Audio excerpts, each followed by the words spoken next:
Hello and welcome to Chauchina News. I am Karis.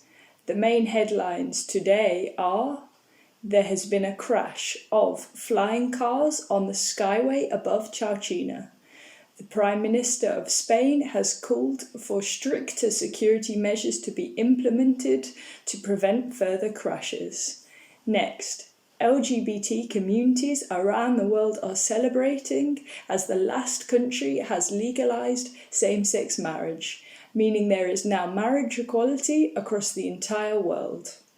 And finally, today marks the 10th anniversary of coronavirus, or COVID-19, which started in China in Wuhan before spreading around the world.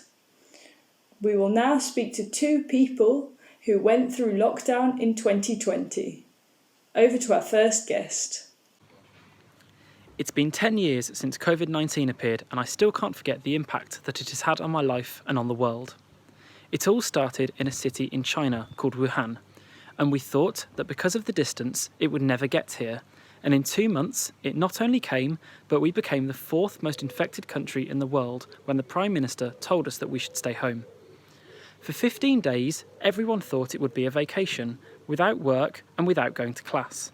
But when the state of alarm lengthened, the closure became endless.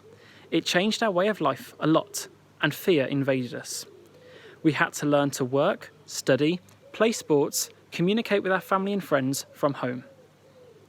We had to adapt and depend on new technologies, with online classes, email homework, and exams calling the teacher. Worst of all was the fear of not knowing if we were going to overcome this pandemic, or if we were going to return to our normal lives.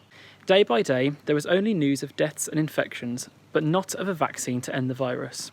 Still today, I believe that nobody has overcome that fear, and the only positive thing about this situation was learning to value the little things in life: a hug, a walk, and being with friends. Hello, I'm Juli. 10 years have passed since the pandemic that changed our lives, COVID-19. Today is a day to remember. 10 years ago, the world stopped. Initially, there was no cure, and the most affected people were the most vulnerable to our bad habits. The hospitals were saturated, and we were asked to stay home. We could not go outside or to the houses of family and friends. Some people went crazy buying endlessly. My father, who worked in the supermarket warehouse, was taking 12 hours a day. My mother, who worked in the hospital, was afraid of infecting us.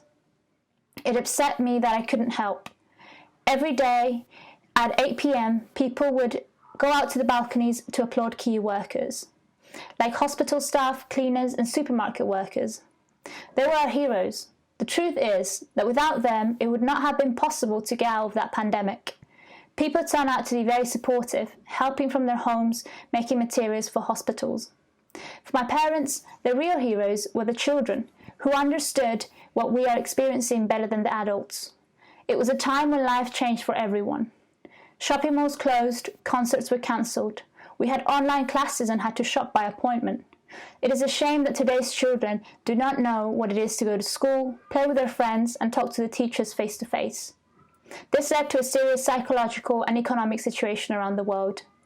Some countries tried to return to normal, but we were no longer the same. Initially, we lived in fear, and we missed the people who had died. I learned that we must value each moment and each person that we have at our side. Back to you at the studio. Thank you for tuning in to Chauchina News. Hope to see you next time.